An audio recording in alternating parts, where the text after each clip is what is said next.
बिस्मिल्लाहिर्रहमानिर्रहीम। अस्सलाम वालेकुम। आज चूंकि 12 रबीउल अव्वल है तो ये वीडियो बहुत ही ज़्यादा स्पेशल होने वाली है। नाजरीन, आज की इस वीडियो में हम नबी करीम सल्लल्लाहु अलैहि वसल्लम की साहबजादियों की तलाक की वजह आपके सामने बयान करेंगे कि क्यों आप सल्लल्लाहु अलैहि वसल्लम की साहबजादियों को तलाक हुई और इसकी वजह क्या थी। साथ ही साथ में दुश्मन रसूल सल्लल्लाहु अलैहि वसल्लम की हलाकत का वाक़या आपके सामने बयान करेंगे। इससे पहले भी हमने नबी करीम सल्लल्लाहु अलैहि वसल्लम की ज़ाते अक़दस पर और आपके इखलाक़ो किरदार पर मुबनी वीडियोस बना दी हैं, तो आप ऊपर आई के बटन पर क्लिक करके या नीचे डिस्क्रिप्शन में लिंक आपको मिल जाएगा, उसके ऊपर क्लिक करके उन वीडियोस को भी वॉच कर सकते हैं। हजूर नबी करीम सल्लल्लाहु अलैहि वसल्लम की साहबजादियों को अबू लहब का अपने बेटों से तलाक दिलवाना। नबूवत से पहले नबी करीम सल्लल्लाहु अलैहि वसल्लम की दो साहबजादियां अबू लहब के दो बेटों उतबा और उतीबा से ब्याही हुई थी। नबूवत के बाद जब हजूर नबी करीम सल्लल्लाहु अलैहि वसल्लम ने इस्लाम की दावत देना शुरू की तो इस शख्स ने अपने दोनों बेटों से कहा कि मेरे लिए तुमसे मिलना जुलना हराम है।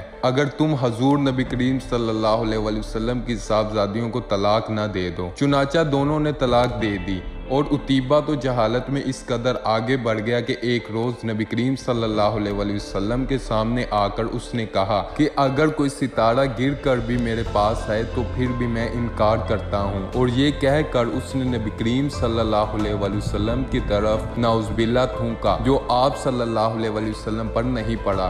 दुश्मन रसूल सल्लल्लाहु अलैहि वसल्लम की हलाकत। अबू लहब का अपने बेटों से तलाक दिलवाने के बाद हजूर नबी करीम सल्लल्लाहु अलैहि वसल्लम ने फरमाया, ऐ खुदाया, इस पर अपने कुत्तों में से एक कुत्ते को मुसल्लत कर दे। इसके बाद उतीबा अपने बाप के साथ शाम के सफर पर रवाना हो गया।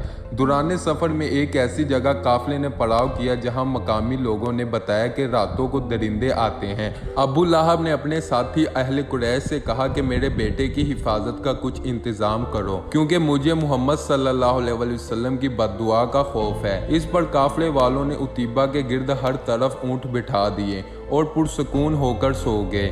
रात को एक शेर आया और ऊंटों के हलके से गुजरकर उसने उतीबा को फाड़ खाया। इस तरह दुश्मन रसूल सल्लल्लाहु अलैहि वसल्लम की हलाकत हो गई। तो नाजरीन, ये थी हमारी आज की वीडियो। उम्मीद के साथ आपको आज की वीडियो पसंद आई होगी। वीडियो पसंद आई है तो वीडियो को लाइक करें, चैनल पर न्यू है चैनल को सब्सक्राइब करें। मिलते हैं एक और अच्छी वीडियो के साथ, तब तक के लिए इजाज़त चाहूँगा। ओके बाय, खुदा हाफिज़।